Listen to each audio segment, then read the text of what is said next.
In this video, I will be going over how to do research with the focus of handling secondary research. Secondary research is gathering information from research studies that have already been conducted. This is something that you are used to doing as part of the psychology course for IB. While primary research would be if you were actually conducting a research yourself in your school, your university, or community. The idea or the aim of this video is to help you understand how to find academic papers, organize them, and even read them. Personally, I thoroughly enjoy research and the process, and I wish that I had more time to dedicate to it.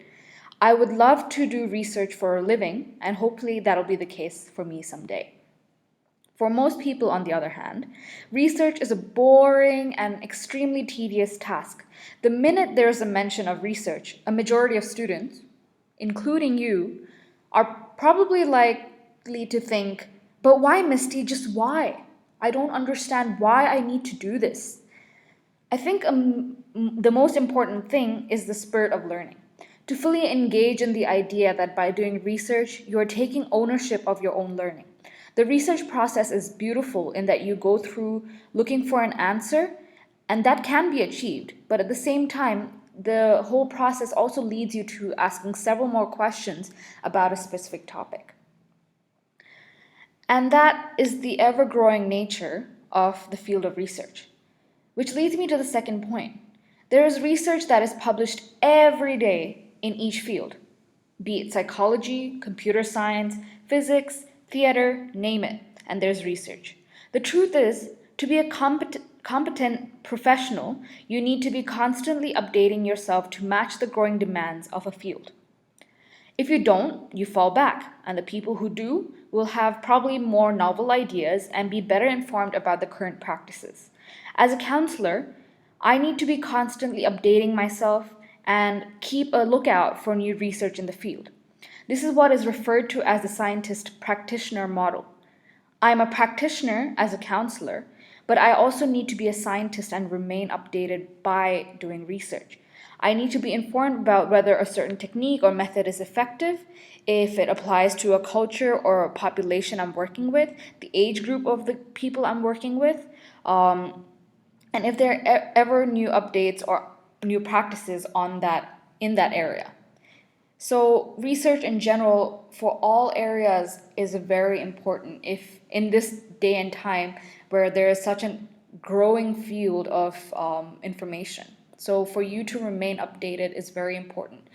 Gaining your degree or university degree and master's degree is only the first point. That is not going to guarantee that you will remain competent for the rest of your life.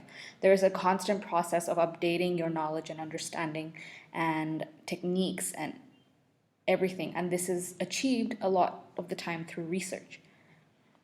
And right at the bottom of the list is that acquiring research skills is integral for you to successfully complete your EE, extended essay, and also the several research projects that you will have to do at university. So research, again, is a very academic process, and most courses that you will take up in university will require you to do research. Now that we've gotten the process or purpose of research as a whole down, the first step of conducting your research on the topic you've chosen is to determine the purpose of the topic itself or the research that you're doing itself. In IB psychology, for each topic, you're required to explore research with the aim of supporting and challenging a theory or concept. You also are expected to view the methodology with a critical eye to determine whether it is valid, reliable, and are there any areas of uncertainty with that methodology.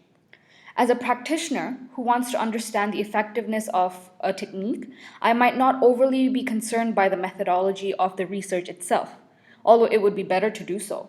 I might focus mostly on the results of the paper to see whether it is effective, if the paper suggests that that technique is effective or not, and then to weigh out whether the technique is on a whole, based on research, a good method to adopt as a practitioner, as a counselor, basically. Okay? If you're trying to do research yourself and develop a research proposal, which is something you will do for this project, you will need to understand research methodology of that paper, findings, conclusions, and limitations extensively. This will give you an idea of what has been done already, what are the methods that have been used, what have worked well, what are the drawbacks, what questions haven't been answered yet, and what's the future scope for that research topic. Anyways, so once you've decided what the purpose of your research is, you can start your search and also figure out how or what part of the research paper is relevant to you.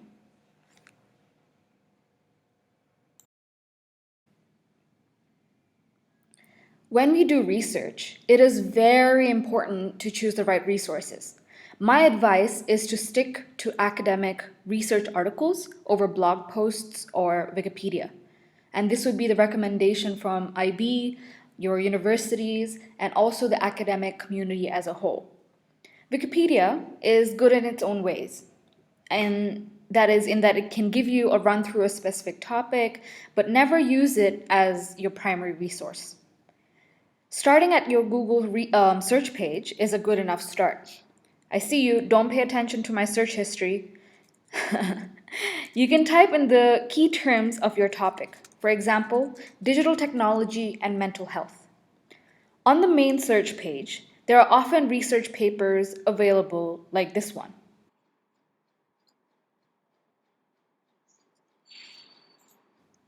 But the better option is usually to, yeah, you can find some of these here, but the better option then would be to click on scholarly articles, which you will find right at the top of the Google search.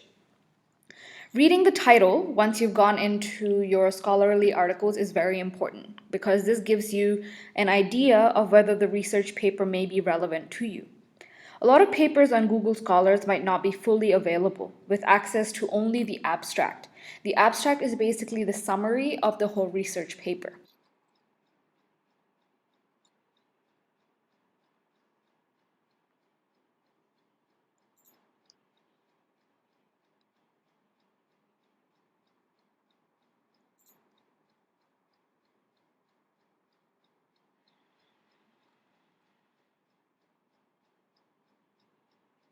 Okay? Um, Surprisingly, most of the articles I chose from this search are available.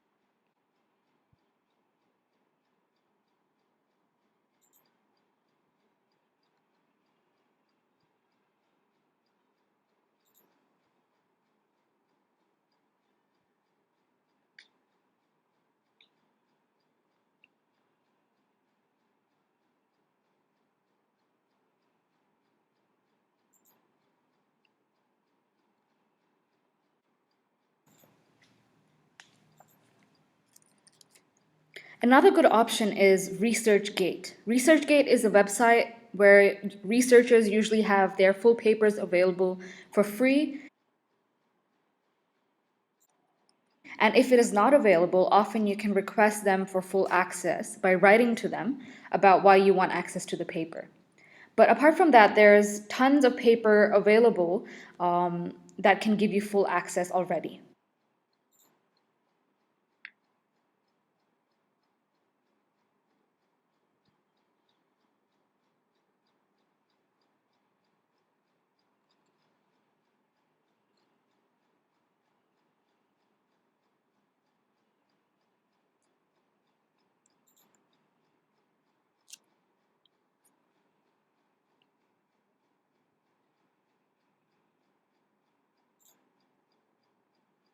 Okay, so you can start by downloading these papers.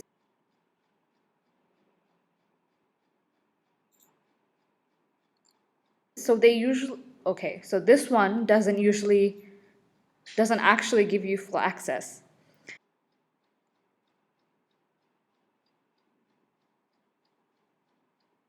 But usually this is what a full paper would look like. Okay, it has the whole introduction, methodology, results, and conclusions and discussions available.